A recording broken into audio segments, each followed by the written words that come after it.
تعالوا نجرب بقى الاختراع الجامد ده، يا تسيب يا تخيب، ربنا يستر. يلا بينا.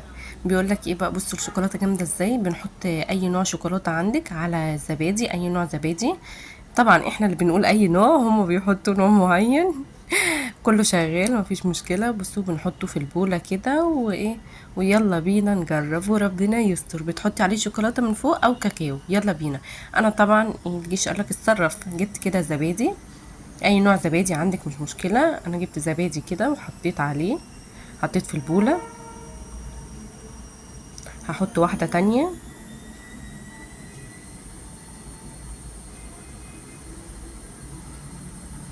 هحط اهي التانية.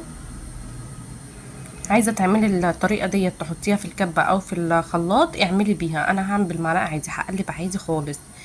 لان انا هجيب كده شوكولاتة سايحة من عندي، اي نوع شوكولاتة بقى عندك. انا عندي لقيت الشوكولاتة السايحة دي، قلت يلا بينا شغالة مش مشكلة. هحط 4 معالق من الشوكولاتة، وهديه بقى تقليبة جامد جدا. هقعد اقلب اقلب اقلب اقلب اقلب اقلب لحد بقى ما كل الخليط بتاعي دوت يخش في بعضه. مش عايزه تقلبي تضربيه في الخلاط على طول، اضربيه في الخلاط على طول وريحي دماغك. انا الكسل وحش، فقلت ان انا اقعد اقلب.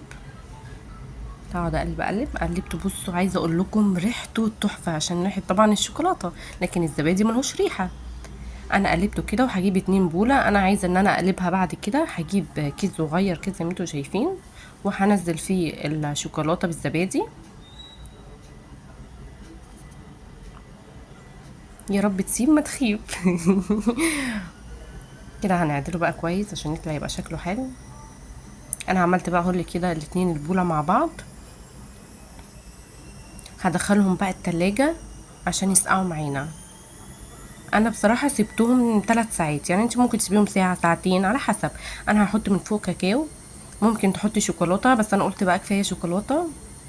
حطيت كده كاكاو من فوق، لان انا شفت طريقة تانية حطوا عليها كاكاو كانت احلى من الشوكولاتة. بصوا عايزه اقول لكم هي شكلها بجد، يعني هي ممكن ما تكونش اتظبطت معايا في الشكل، بس بجد طلعت تحفه. بصوا يا جماعه خطيره بجد، يعني الحمد لله صابت. ما خابتش الحمد لله. واو واو واو بجد.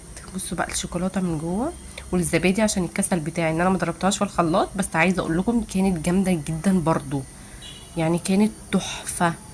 اللي بيحب يعني هو الزبادي، عشان ما يعني ما اكدبش عليكم، الزبادي طبعا حادق والشوكولاته مسكره، فالاتنين عاملين ميكس مع بعض تحفه.